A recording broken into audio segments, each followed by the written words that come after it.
It is music that may shock you. It is not sold in many stores, but its dark, disturbing lyrics are striking a chord with Minnesota teenagers. Tonight, Darcy Pollen digs deep into the world of horrorcore. A warning, some of the music and some of the images are offensive. I talk about a lot of crazy stuff that offends a lot of people.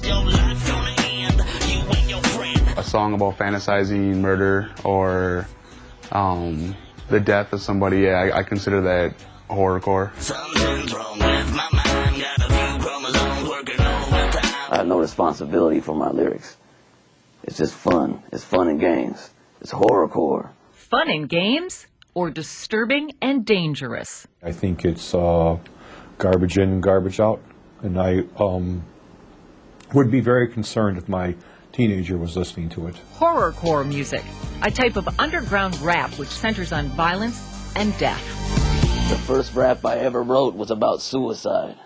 Mars is a successful horrorcore artist from the Bay Area of California. My music is basically a cross between a horror movie and gangster rap. If you take Stephen King or Wes Craven and you throw them on a rap beat, that's who I am.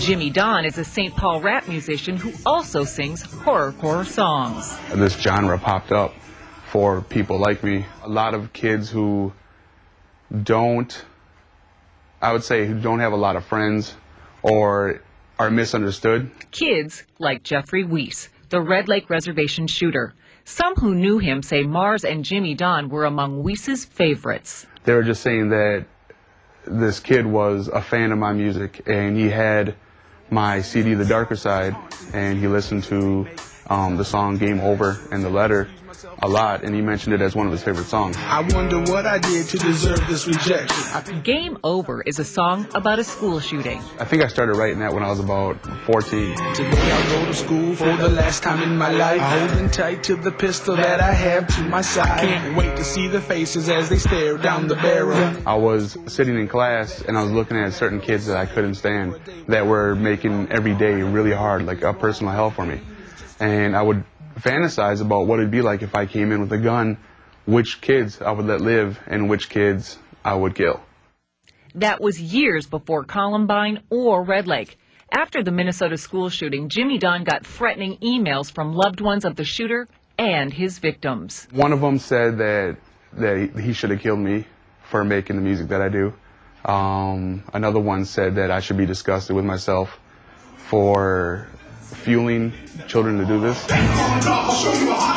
Both rappers say their music doesn't cause violence. I'm hearing whispers in the dark. Listen to the demons. I ain't a preacher. I'm not a teacher. I'm definitely not a role model. I don't encourage anybody to hurt themselves or anybody else. But those who work with troubled teens say tunes like these can cause even more discord in children already on the edge. When I see adolescents, particularly those that are depressed, that are suicidal, homicidal, music like that reinforces their thinking, reinforces their distortion that whatever they are thinking is normal. Even so, musicians and counselors agree the ultimate responsibility for preventing young people from destructive behavior lies with responsible adults. I feel no responsibility. I think it's the responsibility of the community. I'm not advocating that we suppress freedom of speech. What I am advocating is that parents need to be involved. Jimmy Don, a father of 3, and Mars, dad to 2 girls, say they are in tune with protecting their own children. I don't let my kids listen to my music because I'm a parent. Well, Mars tells Darcy he wears that mask for 2 reasons. He says it is part of the sinister image that he likes to maintain. It also, he says, hides his identity from those who may harm him and his family. He says he is very protective of his little girls.